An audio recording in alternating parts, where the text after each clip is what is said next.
Alright, today I'm going to be reading Mama's Nightingale, a story of immigration and separation by Edwidge Danticat and illustrated by Leslie Staub.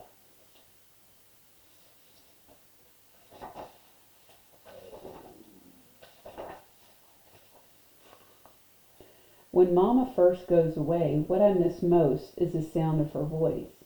At night, while Papa's asleep, I sneak out of bed to listen to Mama's greeting on our answering machine. Tampri kite bon ti Noel, pa now. Please leave us good news.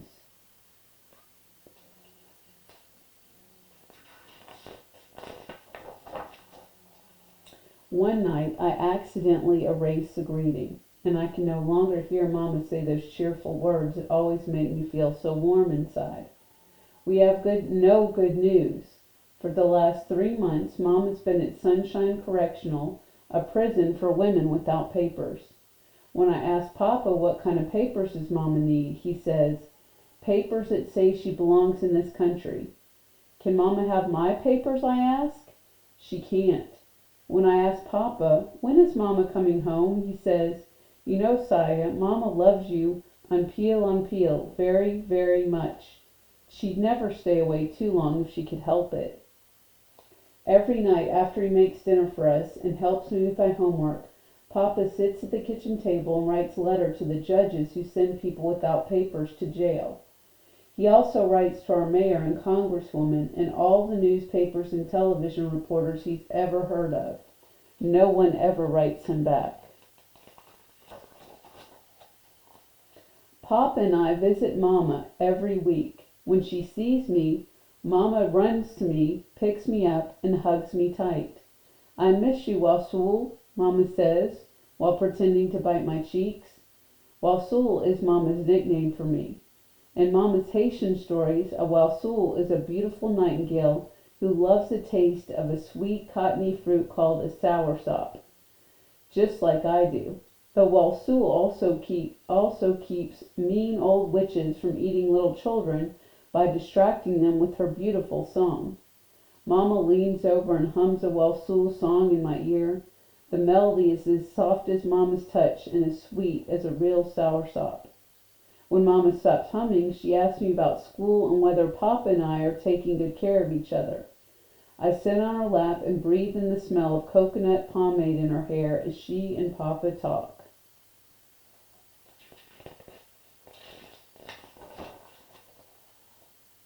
Gotta go, folks, one of the guards says when it's time to take Mama away. I kick and I scream and beg to stay with her. Tears run down Mama's face as she is led away. The 2 guards on either side of her give me very stern looks. One of them tells Papa not to bring me again until I can behave myself.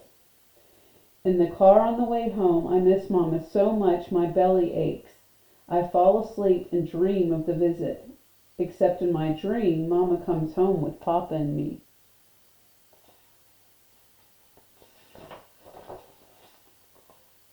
A few days later, a package arrives in the mail from Mama. In the envelope is a letter for Papa, and for me, a cassette with a card that says, Yon insuta dadu po Saiwa, a bedtime story for Saya. That night, Papa tucks me in, then puts his old tape recorder by my bed.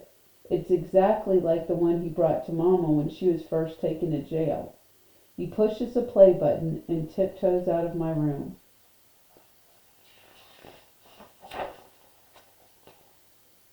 Suddenly, the room is filled with Mama's wind chime voice singing about soursop and the nightingale.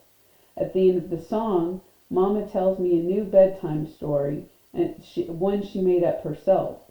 It's about a mommy nightingale who goes on a very long journey looking for a rainbow trail in the sky so she can return home to her baby nightingale. I close my eyes and imagine Mama lying next to me as she leans in to whisper the nightingale story in my ear. I imagine Mama tucking me in, kissing me goodnight, then going to sleep in the next room with Papa. The next time we visit Mama, I do my best not to cry. I sit on her lap and kiss her whole face. I don't ask when she's coming home, because she doesn't know either. After that visit, a new tape with a new story arrives at the house every week. Sometimes the stories are as sad as melted ice cream. Other times they are as happy as a whole day at the beach.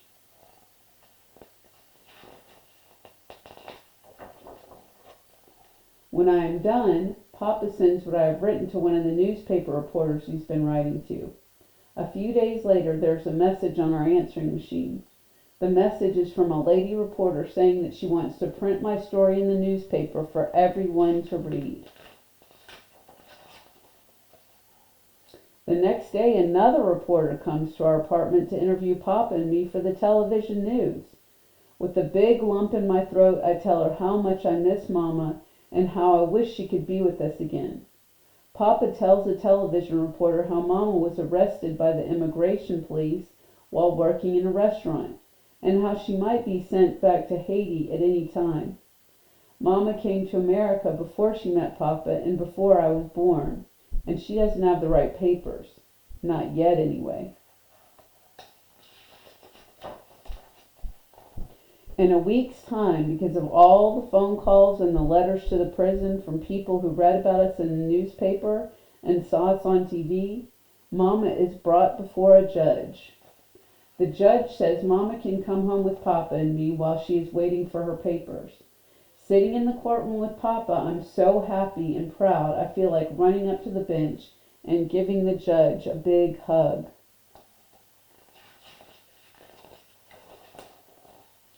Finally, Mama is home with us again. At bedtime, Mama asked me which of her stories I would most like to hear. I picked my favorite one, the one about the mommy Nightingale who skips over rainbows trying to get home. How does the story end? I asked Mama, even though I already know the answer.